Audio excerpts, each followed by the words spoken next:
Are you running for the nomination of the wrong party? Coucou, les rosiers fleurissent. Coucou, les rameaux verdissent. Coucou, voici le printemps. Coucou, le beau soleil brille. Are you out of step with your party? Is your party out of step with the rest of the world? If either of those is the case, why are you seeking its nomination?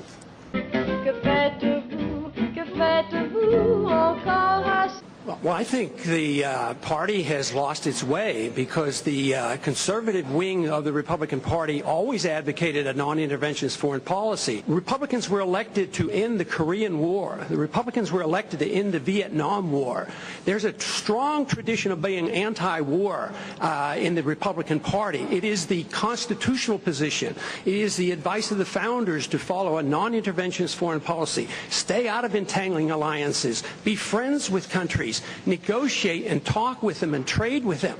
So there's a lot of merit to the advice of the founders and following the Constitution.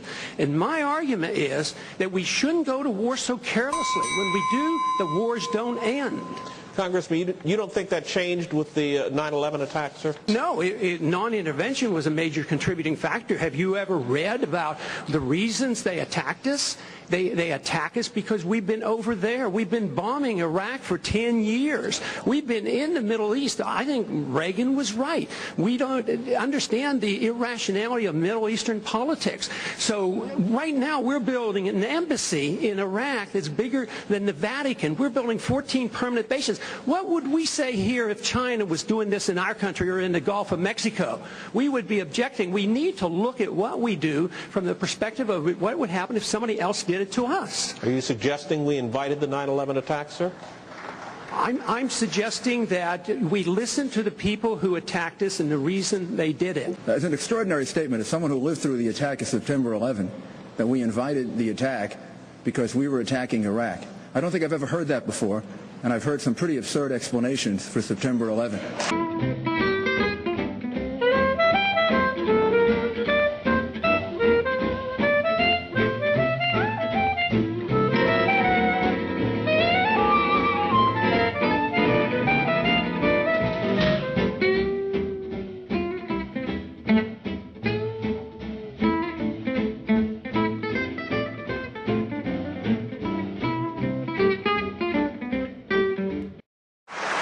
I would ask the congressman to withdraw that comment and tell us that he didn't really mean that.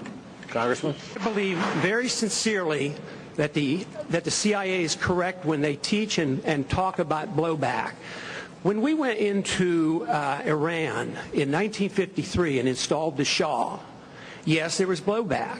The reaction to that was the taking of our hostages, and that persists. And if we ignore that at our own risk. That if we think that we can do what we want around the world and not incite hatred, then we have a problem. They don't come here to attack us because we're rich and we're free. They come and they attack us because we're over there. I mean, what would we think if we were, if other foreign countries were doing that to us? Ouvrez-moi bien vite, coucou, mon cœur vous invite, coucou, il faut nous aimer. Joining us now, Texas Congressman and presidential candidate Ron Paul. That was quite a moment between you and Rudolph Giuliani. I wonder if that had gone on a little longer, just what might have happened. Maybe he'll debate me on foreign policy. I'd be delighted to debate him on foreign policy where we each got to explain our position. I want to go back to this exchange you had with Mayor Giuliani here for just a second. Are you suggesting the United States of America caused the attack on 9/11? No, I think that's a cop-out. When people imply that, what you're saying is that if you don't endorse my foreign policy, you're un-American, you're unpatriotic. I never said anything like that. I don't say it. You're suggesting. No, but I think that was the point in the debate, that if I didn't endorse this foreign policy, you turn it around, or he turned it around. I'm not saying that, but what specifically then are you saying? Are you suggesting that our policies are causing the hatred of people that would cause them to want to kill us? I think it contributes significantly to it, and this is exactly what our CIA tells us. And anybody who's done any research on this has found out. What have we done to cause the attack? What did America do to cause the attack on 9/11? Okay, the Americans didn't do anything to cause it, but policies over many years caused and elicited hatred toward us, so somebody was willing to commit suicide.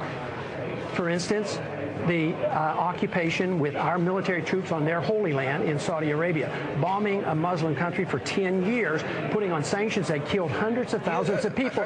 So that caused an anger. Are you saying then that if the world has no moral obligation in the first Gulf War, when an innocent country is being pillaged and people are being raped and murdered and slaughtered, or in the case of Saddam, he's gassing his own people, are you suggesting we have no moral obligation? If we feel strongly about it, why don't we declare? If a woman is being raped next door, we just do nothing there either? We're just out of time, but the fact is the Reagan administration stood by while the Kurds were being gassed. It happened in 1988. We didn't do anything about it for how many years? What did we do with Moscow? What did we do with China? We stood by, and they did it to their people. We got to run. You would stand by and do that. I would not. No, I think that's immoral. Well, would you have the courtesy to ask the Congress to declare war? We got to run. There's no place in the Constitution that says specifically. We got to run, guys. The Kurds were gassed, and we stood by for years until we gave them the gas. Excuse. We gave them the gas. We're not responsible for what happened on 9/11. They're going to keep debating. We're on the other side of the debate. Keep texting us your vote to 36988. More to come.